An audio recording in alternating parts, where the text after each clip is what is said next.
हो हो, आता फोन ठेव. आईचा फोन होता. बहिणीचं लग्न ठरलंय ना. फर्निचर खरेदीसाठी अनेक शॉप मधल्या सेल आणि डिस्काउंट बद्दल बोलत होती. अहो, या सेल आणि डिस्काउंटच्या मोहात आपण टिकाऊ नाही, टाकाऊ फर्निचरची खरेदी करतो. मजबूत आणि लॉंग लाईफ फर्निचरसाठी माझ्या विश्वासाचं एकच नाव, Samarth furniture mall. Samarth furniture and mall, Gulewadi, Sangamner, Sugaon Budruk, taluka Akole, जिल्हा अहमदनगर.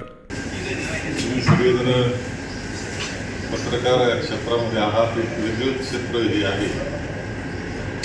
आणि लोकशाहीचा चौथा स्तंभ ज्याला म्हणतात, तो स्तंभ पत्रकारिता आहे. पत्रकारितेचं महत्त्व अनन्यसाधारण आहे. जनमानसातल्या भावना त्यांना प्रसिद्धी देणं, त्यांच्यात सोडून देणं, यामध्ये मोठा सहभाग हा पत्रकारांचा असतो. काळाच्या ओघामध्ये खूप मोठे बदल त्यामध्ये येत आहेत. बाळशास्त्री जांभेकरांनी सुरू केलं ते वृत्तपत्र होतं. त्यानंतर लोकमान्य टिळकांचं केसरी हे प्रसिद्ध वृत्तपत्र होतं. आणि असा वेळ होती की केसरीत छापून आलं याचा अर्थ खरं आहे असं म्हणायचे.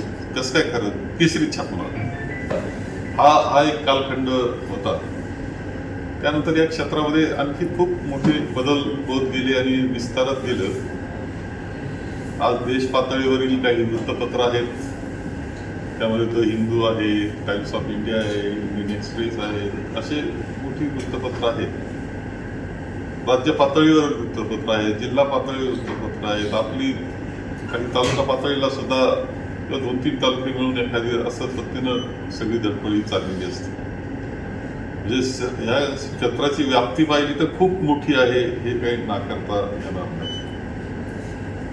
आणि म्हणून खरं त्यामध्ये काम करत असताना बातमी, तिचा दर्जा, तिची क्वालिटी, तिची सत्यता, तिची पारदर्शकता, या सगळ्या गोष्टी अत्यंत महत्त्वाच्या असतात.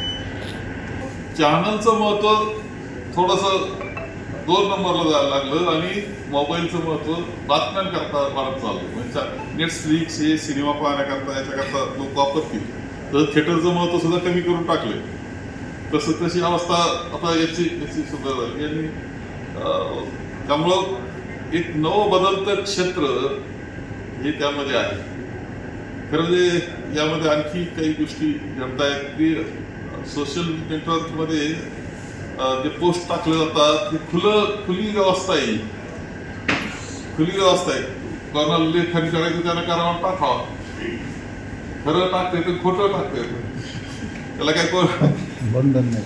बंधन आहे काय? बंधन आणण्याचा प्रयत्न होतं, काही लगेच काही लगेच नाही. म्हणजे काही करता येतं आता, असं झालंय. त्यामुळं सत्यतेच्या असत्यतेच्या ह्या सगळ्या जो गदारोळ आता उठलेला आहे, या गदारोळामध्ये आपली बातमी ही खरी बातमी म्हणून पाहिली जावी. आता आपण तुम्ही सुद्धा सगळेजण BBC ज्यावेळेस असतं, BBCचं पोस्ट असते, ती तुम्ही सगळ्यात जास्त गंभीरपणे ऐकता, कारण तिच्यात सत्यतेचा ताकद मोठी. आणि म्हणून ह्या आता सगळ्या या गदारोळामध्ये तुम्ही सगळेजण आहात, त्याच्यावर काम करताय. सगळं स्वरूप बदलून गेलेलं आहे. कोणी बातमीदार होऊ शकतो सध्या.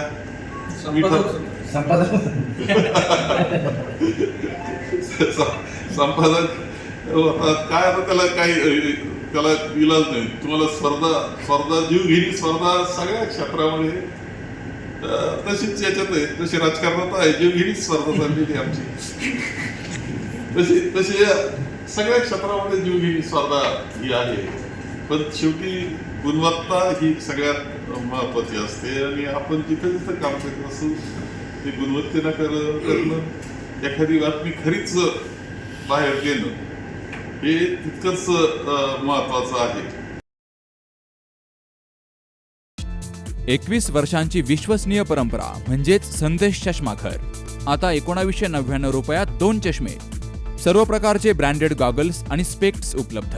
प्रोग्रेसिव्ह लेन्सेसची संपूर्ण रेंज, नेत्रतज्ञांमार्फत नेत्र तपासणी, सर्व प्रकारचे कम्प्युटर यूजसाठी चष्मे उपलब्ध. विनम्र आणि तत्पर सेवा.